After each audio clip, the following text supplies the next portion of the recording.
All right, we have a good number of people on, so I'm going to go ahead and get started. So I want to welcome everyone to our webinar, Building the Basics, Growing Your Self-Service Laundry Business in a Full-Service World. I am Danielle Bauer. I'm the CLA's Director of Membership and Education, and I will be serving as the moderator for today's program. So before we get started, though, I would like to thank our sponsor today, which is Serivce, and we are lucky enough to have Pablo Marvel here with us from Serivce. He is the Director of Business Development, and he's going to share some information about their platform and how it can help support your business model. So Pablo, if you want to pop on, and I will bring up your presentation. Absolutely. All right. Good afternoon, everyone. Can you hear me okay, Danielle? Yep, all good. Awesome. Okay, well, thank you so much, everyone, and great to be here. Today is a really amazing topic to cover because, as we all know, the environment is changing. A lot of businesses are looking into wash, dry, fold, and full service and pickup and delivery to grow their business, but we have to talk about how we can grow your self-serve because it's just as important. There's a huge customer demand for it. And so what we've been thinking about is how do we put the same attention into new features and growth opportunities in your self-serve business as you can the rest of it. Now, Danielle, if you want to move ahead there for me, thank you. So just 10 seconds on how Serivce approaches this. We don't see your business as a singular entity or opportunity anymore. We see every aspect of that as a living and breathing component. So you have your what we call the OS offering, which is everything that runs the business, the software behind it. We have the dispatch opportunities to grow pickup and delivery. We have capital. We have a marketing products to bring in new customers, and what we call Serivce Connect, which is our core business here in our self-serve category. As you can see, I have a Serivce Penny here, and Danielle, if you want to move ahead, the idea is that when a customer first walks in your door, they experience the environment, so the customer experience, and that needs to be modern, it needs to be exciting, it needs to be relevant to every other aspect of their life, right? So our flagship reader takes all forms of payments. Personally, I think that's an essential, being able to take credit, debit, mobile, loyalty card, count coins as well, because if one customer walks out that you didn't have the option that was top of mind for them, or that their preferred method of payment, that's potentially a customer that might not come back if they found an easier option. So having all-in-one is key. But then having a way to track that customer through the life cycle, starting at a self-serve order, and then building that relationship with them through technology, through, for example, automated text updates for when they can come back to pick up their laundry. They'll get a notification, being able to store value on a mobile, say app, whether that's a web app or a downloadable app. Storing value gives them the same experience as a laundry card and a stored value system, and there are plenty of great systems for that as well. We actually, as you can see, our Serivce Pay kiosk is a value add center. They can have a laundry card, they can add that value to a physical card or a mobile device as well, and you can offer rewards and give them promos, but it's all about building that relationship. And once you have their customership, once you've built that relationship, the question then becomes, how do we move them through your funnel, through all of the services that you offer? If they start as a self-serve customer, can you easily find ways to upsell them products that you may be selling in the store? Can you anticipate when they're going to come in so that you have promos waiting for them to reward them? Can you entice them with a discount and a promo to try a wash, dry, fold, a full service, or maybe even a pick up and delivery, and turn that $15 customer, that $12 to $15 customer, into a potentially $60 or $75 customer, just because you have the technology and the insights and therefore the foresight to build the best relationship possible with that customer. So with that in mind, Daniel, you could just go ahead one more slide there. It all comes down to insights and the power of information.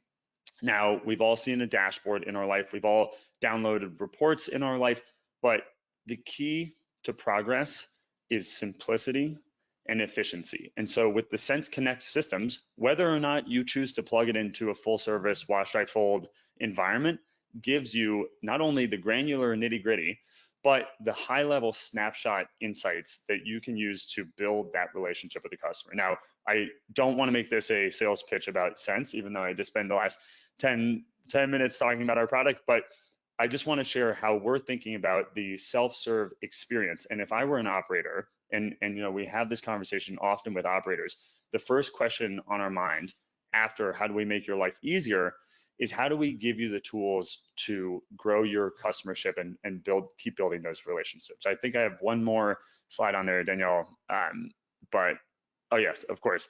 We all love a good growth story, and this is just a simple difference of coin to card. And this is, just to end on the most simple point here, people not only want this, but they enjoy it and they love the simplicity of tapping or swiping their card or their phone. So this is a great example actually of a customer that we brought on at the beginning of the year. And he called us the other day and he said, look, people love these things. They look nice, they're easy to use, but look at the impact it's had on his store just from going coin, which was the way he'd been doing it for a long, long time, to having that all-in-one payment solution. It was just such a wonderful note to get from him. So with that, I'm going to leave it and pass it on. And thank you. Thanks for having me.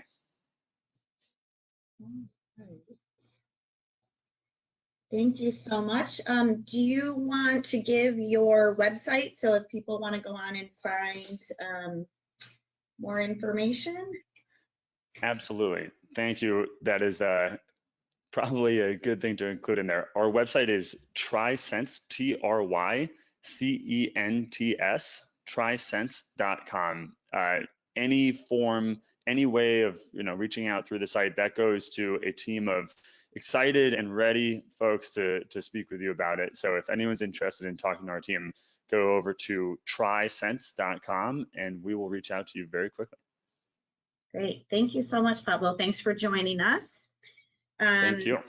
And for all of our listeners, today's program is recorded and you will receive a copy of it within 24 hours. So you can always go back and rewatch any part of the program that you may have missed. So I just want to make sure I mention that. So, all right, so moving on to the program today.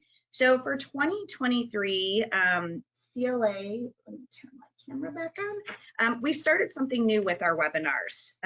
So we're trying to focus our topic on a feature article that was in the previous month's issue of Planet Laundry magazine. And our reason for doing this is we want to give all of you the opportunity to read the article and ask some follow-up questions of those operators that were interviewed in the article. So the topic today was featured in the March issue of Planet Laundry. So if you want to go back and review the full article. So with the growth of wash, dry, fold, and pickup and delivery and commercial accounts, what we want to do with the article and with today's program is to share how some owners are successful in sticking to what we call the basics. So really running a profitable self-service business. We have 3 panelists today, and we tried to get a variety so you would get various perspectives. So we have one operator who does self-service plus full service. We have 2 that just pretty much focus on the self-service. One is unattended, and one is their family has over 70 laundromats, and they are attended laundromats. So I'm going to introduce our panelists, but I want to provide how you'll be able to ask questions. So we're going to go through, I have some questions for the panelists. At any point, you can type your question into the little question box that's in your control panel on the right-hand side. So we'll get through some questions, and then I will go to those to ask your questions. So again, at any point, type in a question you may have for one or all of our panelists. All right, so I want to introduce our panelists today. So we have Kathy Neely with Spin Doctor Laundromats. Kathy, if you want to pop your camera on so they can see you. We also have Andy Marandino with Suds Your Duds. And then our last panelist is Lee Williford with The Wash House. Welcome. Hey. Thank you, All right. Danielle. I am gonna turn the screen off so you guys can get a better view of the panelists, and we are gonna get started. So Kathy, I'm gonna start with you, and just to help the panelists understand who you are, if you can share a little bit about your business. So how long you've been in it, how many stores you have, how many employees, and do you do wash, dry, fold? Do you do a full service wash, dry, fold, pickup, and delivery? Okay, great. Yes, thank you very much, Danielle. My name is Kathy Neely, and I've been in the laundry business for 11 years. I'm formerly a pharmaceutical executive for some of the large companies here in New Jersey. I am a leader of not only our flagship store, but also our franchising enterprise, which we just began. Spin Doctor Laundromat is one of the highest rated, if not highest rated, stores in the state of New Jersey. And we serve not only folks from New Jersey, but also northeastern Pennsylvania. And we're an Electrolux showcase store. So any businesses that are looking to open up an Electrolux store or upgrade their equipment, they'll come to Spin Doctor Laundromat to come and kick the tires there. We have 6 employees at the store. We have 4 potential investors to start up a Spin Doctor in other states. And yes, we do wash, dry, and fold service, but we also do limited pickup and delivery for commercial customers and also for elderly and outreach projects that we do as well. Great, thank you. So Andy, kind of same question, if you can give us a little background about your business so the attendees understand where you're coming from. I think you might be muted. There we go. There we go, now I can hear you. Okay. So I grew up in a small business family, and we used to have a liquor store and then pizza shop. I sold real estate. I had rental properties. I had a snack food route. And maybe like when we sold the liquor store in 2006, I bought a little laundromat from a local guy that was retiring in the same hometown I live in. And then a year after that, we bought a building, like a 2,800 square foot building, and we built a new laundromat there. And that was pretty good right out of the gate. And we were fortunate. And then that was in 2006 and 2007. Then all through the recession and everything, we were just trying to hang on to what we had. So, but when we sold the rental properties a couple of years ago, now we just decided last year we bought another laundromat in the next town over. It's been a laundromat for like 50 years, but it was kind of run down. I think somebody calls them a zombie mat, but it was like a zombie mat. So we had to remodel that. I'm trying to use most of my own money, but that's how we make our living now. So I support 5 people on self-serve in the same town I grew up in, and you know, I'm hoping to ride it out in retirement and be like my retirement business. I looked into doing, you know, full service several times, you know, and I just never wanted to pull the trigger. I don't know. I think I'm just not as ambitious, I think, as I was, you know, and I'll admit that. And, you know, I like coming home at night and cooking dinner and, you know, working my vegetable garden. I picked my first asparagus for the year. And when I say it's unattended but closely monitored. So we have, my thing is I don't open 24 hours because it's just not my. So the doors open automatically at 4 a.m. You know, me or somebody usually goes there around 10, 11 o'clock, cleans up, checks everything out, and then I'll go back around maybe 3, 4 o'clock, do the same thing, check things out, clean up. And then I have somebody at all 3 locations come in like 3 hours before closing, and they do the final cleanup and they lock the doors, or make sure the door's locked, you know, to make sure everybody's out and it's ready to reopen automatically the next morning. So that's been working for us since, you know, 2006. So, and Great. that's cool. Yeah, nothing wrong with some work-life balance and a little gardening. So, Yeah. so Lee, same question. If you can share a little bit about your business. Yeah. Hello, everybody. Thank you, Danielle. Pablo, thank you all for sponsoring this event. My name is Lee Williford, and I am in North Carolina. I'm a third generation owner and operator. My family got into business when my grandfather owned a building, and the dry cleaners and laundromat in the building went belly up. He took it over, and the rest is history from there. My brother Luke and I bought our entity 2 years ago, and the two of us own 34 stores. We're working on number 35 right now, and those are all located in Central and Eastern North Carolina. We run 6 a.m. to midnight, and we are, I'd say, partially attended because there are a few hours when we do not have someone in our stores. But we certainly believe in the self-service customer. We believe in the self-service model, and we have pursued and come to terms with the trade-offs that go with that. And we have fortunately been very successful as rated by quality of life and the experience that our customers have when they're in our stores. So we're grateful for the opportunity we have to serve our customers, to be a part of this great industry, and to have fun while we do it. Thank you.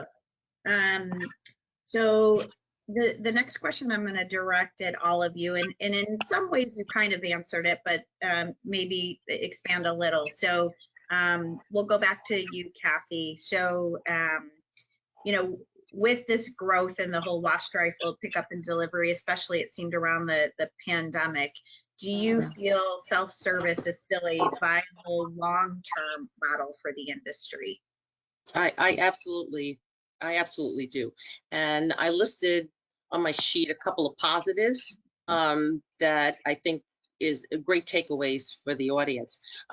First of all, it's an essential business. Everyone has to wash clothes. Pandemic didn't stop any of that. So as the population increases, and it is increasing globally, exponentially, the laundromat business and the need to have a washer dryer or someone to do it or some self-serve operation is necessary. So that's not going away, number one. Number two, the rental market is very strong, and a good number of customers come from rental apartments, condos that either don't have a washer and dryer in their building, or they have a small apartment size one and they still need to do bedding or children's clothes and things like that.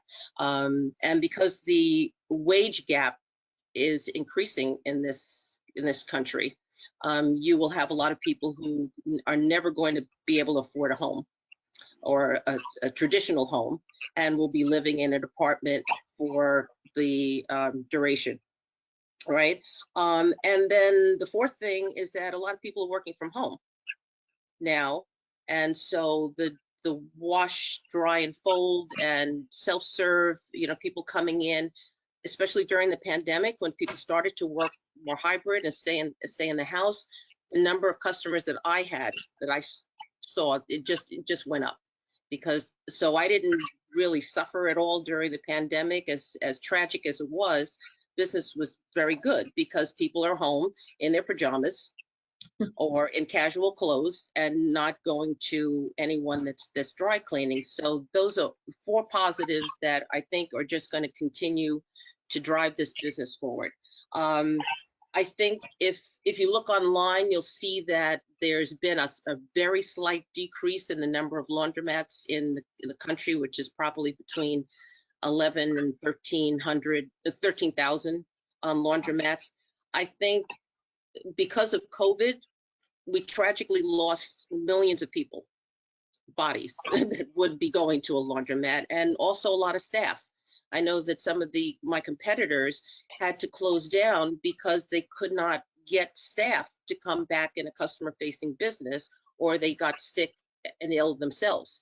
So if you see any negatives about a downturn in the number, it's very slight, and it's mostly because of COVID-related decreases. But I think everything says it's going up. Great. Thanks for your perspective. Andy, anything to add to that? Can you restate the question? I'm sorry. Sure. So just, there's been such a growth in wash, dry, fold, and pickup and delivery. So, do you feel self-service is still a viable long-term model for the industry? Yes. Okay. So our business, like Kathy was saying, during the COVID, it went up for different reasons. Sometimes people didn't want to bring their clothes home because they were afraid of infection. Some other, like apartment buildings that had laundry service or had laundry rooms, they shut their laundry rooms down. There was other laundromats in the area that shut down for a period of time. So our business went up. It was remarkable. I was so happy because I was really worried for a while there, and we were deemed essential, which I think all businesses were essential. And the biggest thing that I've seen in our area is like mostly rural. It's the least populated county in the state, and it's like small towns and like space in between and small town like that. And the demographics have changed a lot in the last 10 to 15 years, and we had a lot of new people come in, and they use laundromats. They're dedicated customers, and the joy of what I like about it is I've been self-employed my whole life, and I never really made a lot of money, but I pride myself on not having to have a real job. I support just on self-serve laundromat, and I'm really happy about it. And like I said earlier, I've done lots of different small businesses, but I kind of settled on this, and I think I'm going to ride it out. I'm going to be 60 this year, and hopefully I'm just going to keep doing what I'm doing. I can do most of it by myself if you stay relatively healthy, and the people just keep coming in. Now, one thing that I notice is one thing that makes it viable is offering them what they can't get at home. So the jumbo machines in our area have been very, very popular. And I mean, sometimes people wait, and a lot of times like this new laundromat that we're rebuilding, I'm putting more of the bigger machines in, like the same amount of the jumbos, like the 80 pounders, as I will I started out my remodel with 3 80 pounders, in a store that's going to have maybe, 25 washers, I guess, when it's all done, but has to be remodeled. But it's been very viable in our area. I can't speak for everywhere, but the changing demographics, like I said, have driven a lot of people in. And I think, like I said, offering them what they can't get at home, like the jumbo washers, and having good hours, and you have your regular customers that you can count on. It's a weekly paycheck. They come in week in and week out. And then you have your bonus customers, I call them, that come in like maybe once they have their own equipment, but they'll come in just to do like their big comforters or seasonal cleaning and things like that. And then you have your people that my washer broke down, and I always just say, that's why we're here for you, so just, and then I think during the recession, business was steady, and people's washers that broke down, they couldn't replace them, so they became customers, because they didn't have the money, things like that. Yeah. But for us, it's been good. I don't see the need for me to do the full service, maybe because I'm lazy, but now, I can do most everything by myself. I don't have very minimal payroll. I pay somebody at the main location like 3 hours a day. That's it. So. Okay, well, thank you. So Lee, I mean, you're third generation. I gotta believe that you think this is a viable long-term model, but yeah, what's your perspective? Yes, we put a lot of eggs in this basket.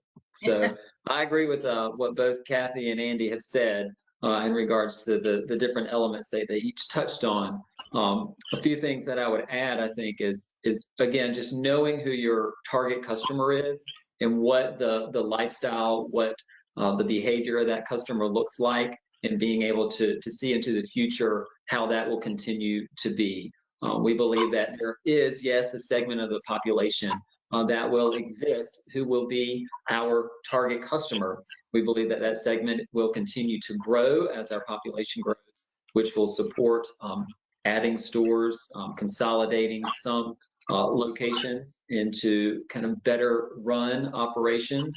I think that one thing that we've benefited over the years that we don't talk about a lot is the price of clothes and the quality of clothes that our target customer has access to is pretty incredible. To see a family open the back of their van and pull out, 6 black trash bags full of belongings and bring it in and put it into a 90-pound washing machine.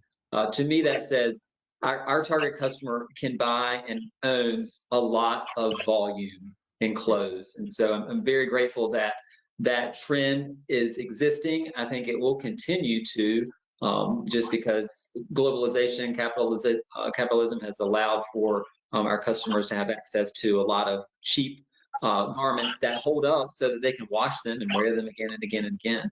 I also think that in regards to the cost of labor, our self-service model is built on our customers providing a lot of the labor in our model. And so as different industries look at maybe automating things or adding different qualifications to the people that they employ so that now that person can do 2 people's jobs, that tells me that they are trying to reduce their labor expenses as much as possible. And in the self-service business, we figured that out a long time ago. And so we aren't grappling with increasing labor costs that we're dependent on. Of course, Andy's not as much dependent on because his model allows for that.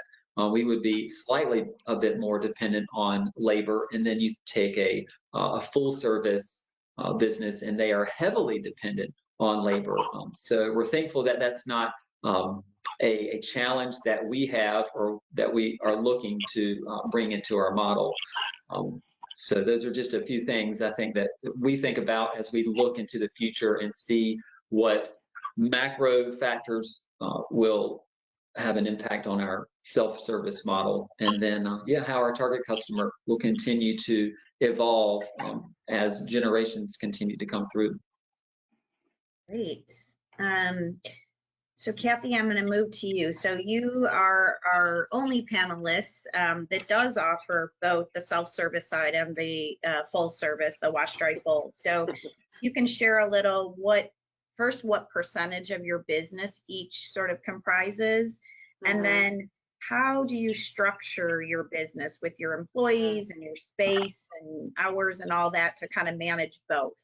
Right. First, I just wanted to chime in because Lee made a really good point about the clothes. The amount of clothes that people are bringing in, and the fact that so much of it is washable. Is I just wanted to touch because it was a great point that he made. Back in the day, in my parents' day, you had like lined suits and really beautiful clothes, and you handed them down to your kids. You took them to the dry cleaners, and they were statement pieces. And nowadays, as Lee was saying, people are going to H&M, they're going to Walmart, and they're buying these clothes, and there's just they can afford 3 wardrobes of clothes. They don't necessarily last as long or look as nice, but everyone's into fashion and doing TikTok and making videos and looking fashionable, and they can buy thousands of pieces of clothes, but they're all washable. Thrifting, and that trend very much supports the laundries and laundromats. So yes. So anyway, so getting back to your question about the percentage of the business that's self-serve, it's 85, almost 90%. Oh, wow. And I have 6 employees. And the way I structure it is that, unlike some other laundromats that do wash, dry, and fold, they have attendants or assistants that are designated to do certain things. So some of them do security, some of them work the front desk, some of them are just folders and stuff. I hire customer service attendants that do everything. So it is flexible enough to do wherever the flow is. So if I Awesome. get a lot of wash, dried, fold orders coming in, that's definitely their priority. Okay. And then the assistant or somebody else that's on duty at the time will take care of the customers, the self-serve customers, helping them use the machine. You know, we'd like to be consultative.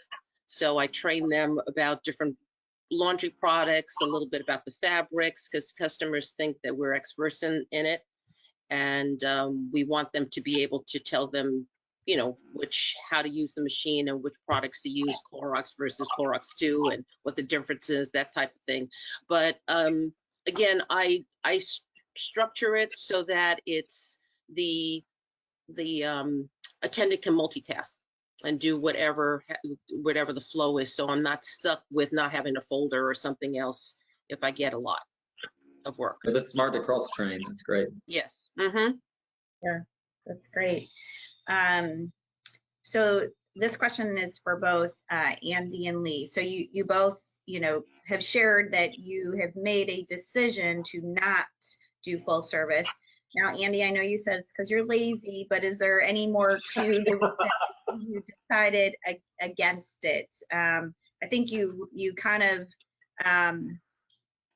shared that you want more of a work-life balance, and maybe that was a driving factor. Well, you know, I often thought about doing like a subcontractor, and I just never found the right person. I did have a retired person, but she even retired from doing that. She would do, like, occasionally we get, like, I'll get phone calls when, like, I call them work guys, come into town and work at the local nuclear plant or wherever. They're just in town for like maybe a month or two, and they're working a lot and they want their laundry done. And she was doing it for them.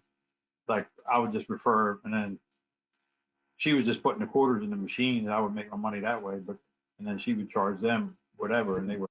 But to have somebody do it like that, you know, would be great. Or if I didn't have to, you know. But if they're coming from the other businesses and stuff where it was so much hands-on, like the pizza shop, the liquor store, nights, holidays, weekends, I was looking for something to afford me a little more freedom. Like this morning, I decided I'm gonna go visit my dad in Cape May and go there for a couple of days, and my wife will cover the laundromat. Me and my son are going to go down to my dad for a couple of days. So, but I mean, you can do things like that. You know, tomorrow I want to go fishing, tomorrow I want to go hunting, or whatever. You know, I had trouble getting out of town for a longer period of time because I'm too important, I guess. You know, collecting the money and, you know, unclogging the drains and fixing this washer and that washer, whatever. I'm not.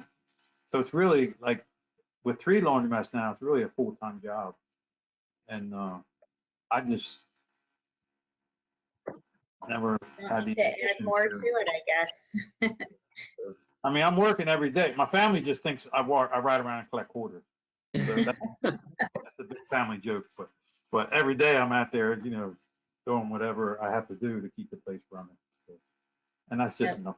I'm content with that. Let's just say that. Okay, that's great.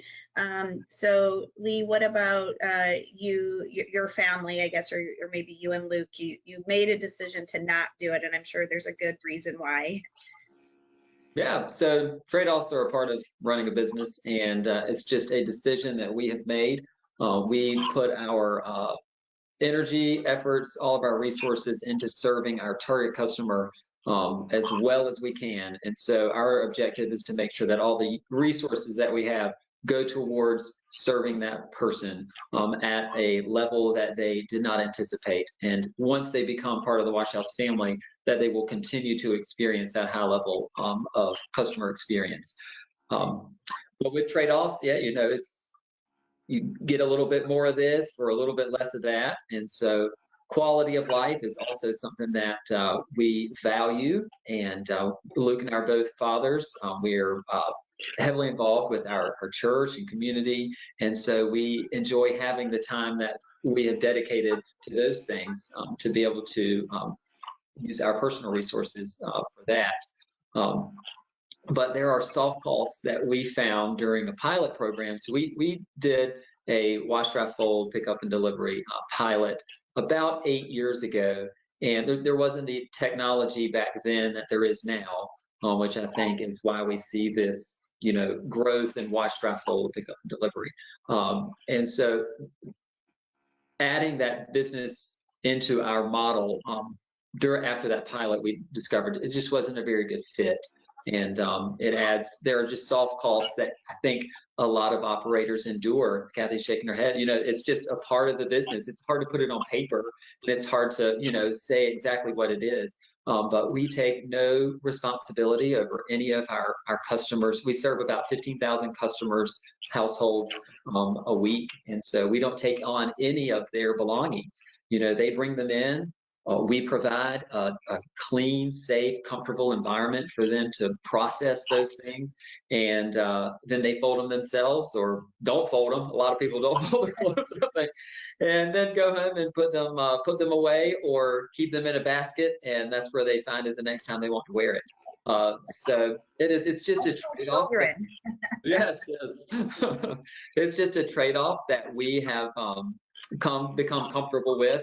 And it has allowed us really to focus again on that target customer and grow in different areas of our footprint and expand our footprint by choosing to focus on that customer and taking the model that we have made and replicating it in new and different locations.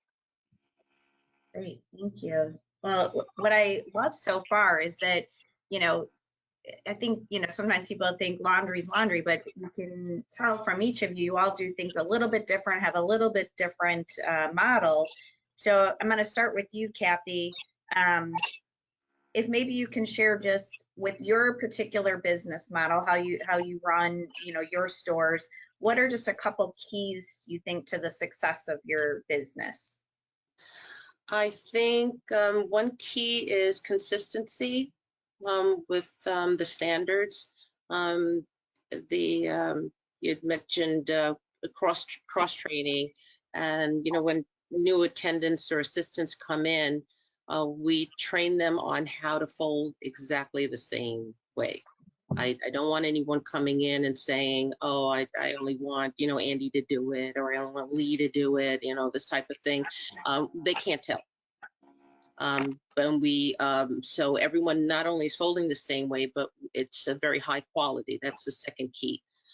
We use brand name products, even though I could make better margins with using something else. It's very transparent what we're using. A lot of the customers want to know what we're using, and so we use the brand name products. That's a key. We get really high quality. The folding is consistent and of very good quality. When people get their clothes back, they're looking in and they're oohing and it's like, oh, this is gorgeous. I don't even want to put it in my drawer, type of thing.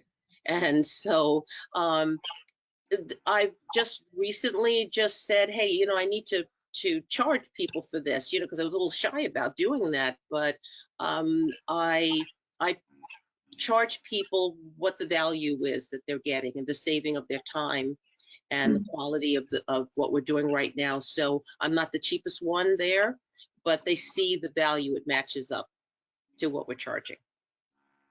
Great. So Andy, your particular business model, what would you say are a couple keys to the success of that? So my philosophy is people want a clean store, they want machines that work, and they want to be able to get a refund when they need it. So that's my three main ideas that I make sure that happens. And the other thing is, I'm usually the price leader. I say the highest price in town. And I like to have the best store, not in the world, but in the area, let's say, because you have to keep your balance. Like, you don't have to try to be the best in the world, because maybe your market's really wouldn't appreciate it and pay that premium. But to be the best within your competition area, I think is important. Mm-hmm. And the other thing is, don't give people a reason to leave, because once they're your customer, like, they come back every week, twice a week, every day. Some people, like, they're being there doing something, and you count on them. That's your weekly paycheck, and that's one of the things I like about the laundromat is it's like, repeat, you know, what is it, wash, rinse, repeat, or whatever, you know, wash, but, so I think those things are important. Like I've been known, like my phone number is posted at every store. People call me, they know me by name, you know, I'll run right up there and give somebody a refund if I'm available. If not, if I have to do it the next day or drop it off at their house, I usually give them double, you know, or something like that. Or if they fill up a machine and, you know, some reason it's not working, you know, I'll you know, I'll make them switch machines and then pay for their dry on top of it. You know what I mean? For their inconvenience, you know, things like that.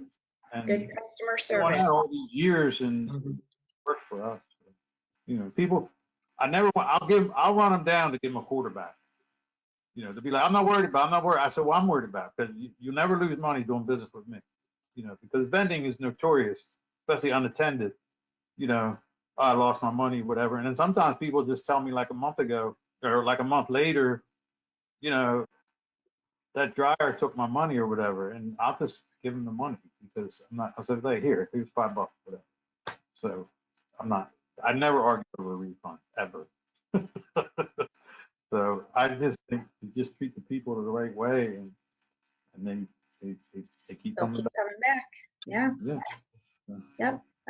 So Lee, what about your business model? What would you say are a couple keys to the success? Yeah, so we have a great team. We have about 65 team members, and we expect a lot out of them. We set a high bar for them because they are such an important part of our stores. Each of our stores has one store manager on at all times, and so they are cleaning, they're helping customers who need assistance, and we have our regional guys who are our technicians, so they're in-house, so we make sure that they're heavily trained on how to repair equipment and handle systems issues, clogged drains, HVAC systems. So they are there to make sure that all of our systems are running well. And we do that because we run our business heavily focused on our customer's perspective. We call it an excellent customer experience. And so what we want to do is make sure that when someone comes into the parking lot, through the doors, into a washing machine, into a dryer, and back home, that they leave the Wash House laundromats having had an excellent experience. And so one of the ways we do that is by having clean laundromats, safe, well lit at night, helpful staff, and also reducing the amount of work that our customers have to do. Nobody likes to do laundry because it involves a lot. But when you think about doing it outside of the home, you know, I had a conversation with the lady at the post office today. She's like, I haven't been in a laundromat in forever. You have a laundromat? It's like, yeah, there are so many people that we serve every week who we are essential to. And so that's such a privilege, and it's also a responsibility. And so we want to make sure that when they come, that they are having as little friction and having to do no extra work, and we can make it as smooth a transaction as possible, so that it plays into that excellent customer experience. And one of the things that has done that for us is by developing our own payment system. That has been pretty revolutionary to our business model because it has been revolutionary to our customers' experience. And we add a lot of value to that. Kathy, you mentioned that. And I always joke that there's value and then there's perceived value, and it's really perceived value that matters. The other's just on paper. So we are very thankful that that system works very well. We have a team dedicated to that, and it has played into the success of our business and our business model in serving our customers well. Great, thank you. So I'm paying attention to the time, and we have quite a few questions. So I'm going to move over to some attendee questions. I want to make sure we do get to some of these. There's some really good questions. So this one I think would be directed at you, Kathy, since you're the only one who does the, do you do pickup and delivery as well? Yes, I do some of that, yes. Okay, so this person is asking how you do a cost analysis for pickup delivery on mileage, gas processing, and how do you handle when a customer's claim their laundry is damaged? So I guess one would be the cost analysis, and two, how do you handle customer complaints about damage? Well, about damage, that's interesting. Most of the pickup and delivery customers I have are on the commercial side, so it's uniforms, it's towels, things like that. And so they're done by piece. So I have the opportunity when they come in actually to make some indication of damage or spots that I don't have the chemicals to clear up for them. And I also build a decent relationship with whoever's coordinating it on the customer side, so that I have a means or an avenue to report those back, so that I'm not getting complaints that I didn't take care of it or it happened on our premises. In terms of estimating the costs, just those very same things that were mentioned. You get yourself an Excel spreadsheet and you start, putting all the things that are integral to you doing a wash, dry, and fold: the cost of the detergent, the packaging, the gas, if you're renting a van, yada yada, and you're going to put all of that together on a spreadsheet. And then also do a couple of tests with your assistant, your trainees, or whatever, of how long it's taking them to do a certain amount of clothes. Say 20 or 23 pounds of clothes is about average for me anyway. And how long does it take that person to do it? And then divide it by what they're getting an hour. And you'll come up with something that is reasonable, where you can make some money. And it doesn't also hurt to do some competitive intelligence and look at some of your competitors and what they're charging as well, and try to reach something where you're going to make some money and you're also going to be competitive with those folks. The next question, this is for Lee and Kathy. They want to know, as multi-store operators, how you maintain a consistent quality product across all your stores. Yeah, so ours is a little bit easier because we're not dealing in individual garments, but consistency is something that we focus on heavily. We kind of want to be like a McDonald's or a Subway, these big international brands that when you walk in, you know exactly what you are going to expect, or at least there are no surprises. And so we don't like those type of surprises. So we have all the same floors. We use the same washing machines and dryers.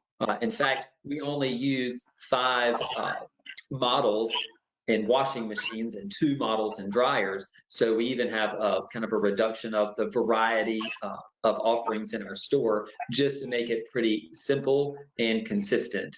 And the wall colors are the same. The layout, depending on whether it's, horizontal or vertical, whatever it may be. We try to position the equipment so that there's plenty of space to walk around. Real estate in our area is a little bit cheaper than throughout the nation, so we can afford a little bit of extra elbow room, and that allows our stores to be consistent. Because if you go in one of our stores, you're not going to be folding clothes like this. You'll have a little bit more space to do it. So that makes it a little bit easier on us because we're not having to be consistent in, folding these t-shirts the same way, but they're also still big items because you think about painting and flooring and HVAC systems to cool everything. It's a lot of work, but our goal is, yes, for it to be as consistent as possible, because when you walk into one of the wash house laundromats, we want you to not be surprised, but be pleasantly surprised at how consistent it is. Yes, and for me, it's very much the same thing. All of the Spin Doctor products, services are trademarked and registered. And so we have 4 different models for potential franchisees to pick from, but they all look the same. The painting, as Lee mentioned, we have the same colors, the same signage. And then we're supported by Electrolux, so we have all Electrolux machines. There's no mixture unless someone's flipping an existing one, then we would use some of their equipment, but the vast majority of it would be the same brand. We also have an operating manual and a training manual and we offer training for anyone that's new in the industry or becoming a Spin Doctor franchisee, so that they can follow the same patterns and policies that we do as well. So the next question is very interesting. This person is saying they want to know if the panelists see a connection between people unable to pay their student loans and an expanding customer base. I don't know if you... We wouldn't have data to know that, any sort of correlation or causation. What was that question? I think I understand what they're saying. Yeah, I think that maybe they operate in a, I don't know, student-heavy location and see that as a potential market, you know, something that's growing. But I don't know of any data that exists that would be able to connect those correlations. Yeah, and CLA, you know, we do our annual industry survey. Yes. But we don't ask any question that would be related to that either. So, student debt. Yeah, that would be hard information. I just wondered if you had any idea with customers in your business. So the next question, I think this would probably be more for you, Kathy.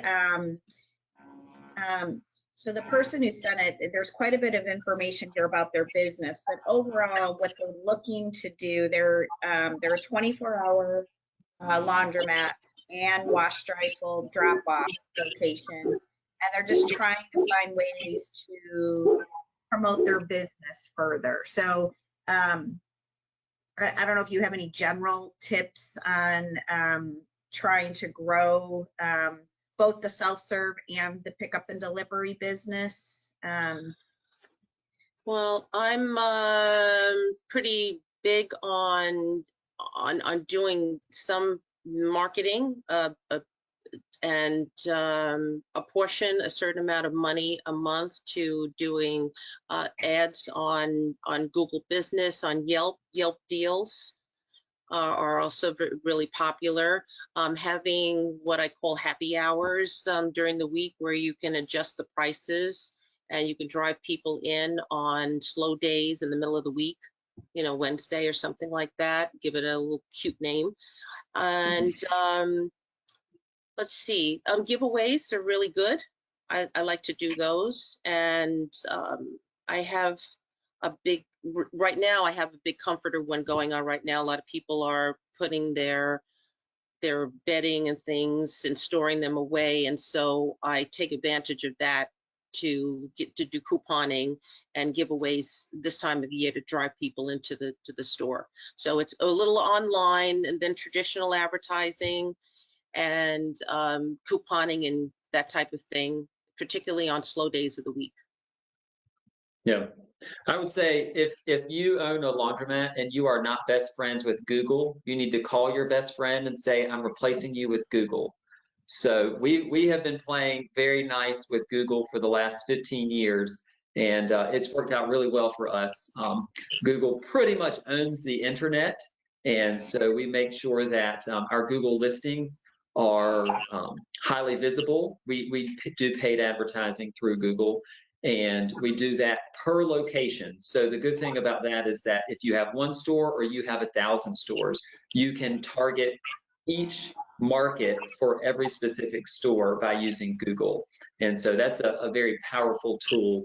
You want very good pictures inside and out with customers. Customers are great. They post their own pictures. They will leave you 5-star ratings, and they will leave you 1-star rating because, you know, your neighbor is a Domino's and they left wanting pizza and they don't like it that you're next to Domino's and it made them hungry, you know. So you just have to accept all of that, but work to play very nice with Google. It will benefit you greatly. Geofencing, we have found, we use Kulari Media for the geofencing, and that's a very powerful tool. It's something that is data driven, so we can see the metrics and how it works out in real time, and actual results through that. And we don't ever change our pricing. We don't do any sort of price manipulation, but we give value by utilizing the payment system that we have created. And so we do double your money. And so we'll do that when we open a store. We do it the last 3 days of every year. And we give away a lot of laundry, a lot of free laundry by allowing people to double their money. And so if someone comes in and they have a $10 bill, it becomes $20. We have people who come in and add $500. You know, being a coin store, I don't know of any quarter or any changers that accept $100 bills. And so having a card system allows you to do just that. You know, we have people who come in and add that much because they realize just the value of having that, able to use it in the future. And so we give them value that way without having to change our pricing. So there's no change of perceived value in what we're delivering to our customers. Oh, that's a big sale, $500 on your laundry card. Yep. It's a lot of laundry. All right. I don't know, Andy, did you have anything to add marketing wise? Marketing wise, yeah, locally, you know, like I said, we're in small towns. It's mostly repeat business, and we're on the main roads, and it's good signage. And look, you know, I am on Google and things like that, and whatever. But I don't do a lot of advertising. I'll admit, you know, it's been, you know, I'm a procrastinator, but maybe one day I will get a website.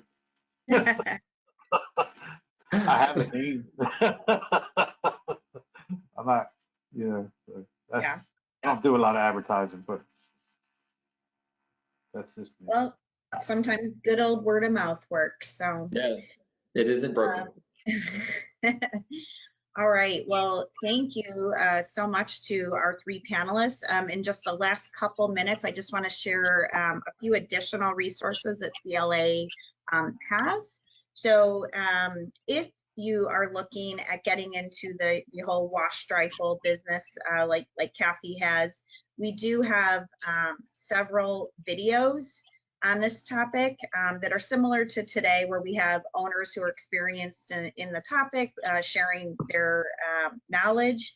We also have some, if you're not interested in wash, dry, fold, we have many other topics, running a successful team, you know, hiring, training, all sorts of things. So we have a whole library of videos on our website in our e-store. And if you are a CLA member, all of those are free. So you can download as many as you would like. I did want to share a couple upcoming webinars that we have. So for May, and we're doing these once a month. So for May, it will be residential pickup and delivery, a game plan for success. And if any of you have received your April issue of Planet Laundry, you may not have yet, it's still a little early, but the feature article is on this topic.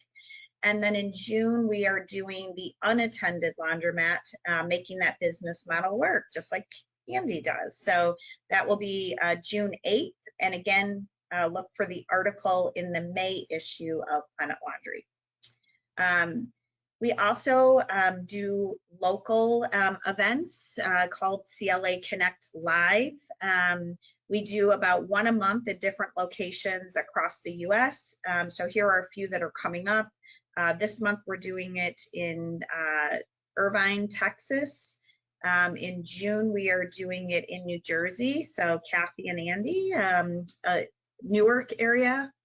So maybe a little bit further from you. And then in July, Ohio. So if you go on our website and our events calendar, it'll show you where we're going. And these events, they're just a nice opportunity. They're usually 2 hours, a dinner, just purely networking. So the opportunity to, you know, see some old friends, but also meet new peers, learn something. So people seem to really be enjoying these. If you really want to meet a lot of people and network, we have what we call our premier event, Excellence in Laundry, is coming up in May, so May 9th through the 11th. On the 9th, it'll start with an evening reception and then a day and a half of education. We have some excellent speakers, but probably the biggest reason that people come is just meeting with other operators across the country to learn some new ideas. And it does not hurt that it is at a beautiful resort in San Diego. So the website here has the full agenda, so you can see more. One thing I'd like to stress is if you're at all considering going, the hotel deadline is tomorrow, and we secured a very, very nice rate at this expensive hotel. So I'd hate for you to miss that. So be sure and at least book your hotel by tomorrow. As part of our excellence, we also launched a new initiative for women in vended laundry, and pretty excited. We're doing our first full day event called Excellent Women in Laundry, and that will be the day before Excellence. So at the same resort in San Diego, we have some great speakers. Again, another just good opportunity for women in the industry to get together, share ideas, share challenges. So pretty excited about this event as well. So again, the website has the full agenda and more information. So as I close, again, I want to thank Sense for sponsoring and Pablo for joining us. I would like to thank our panelists so much for spending your time with us this afternoon, sharing your knowledge. I think Andy had another commitment, had to go, but thank you so much. I know I learned a lot. I always do on these, so I appreciate you guys volunteering your time. Again, for everybody who attended, thank you for attending.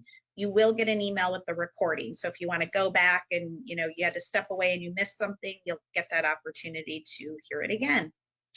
So with that, I hope everyone has a great afternoon and hope to see you at the next CLA event. All right. Thank you. All right. Bye. Thank you, Danielle. Thank you all. Bye. Thank you. All right.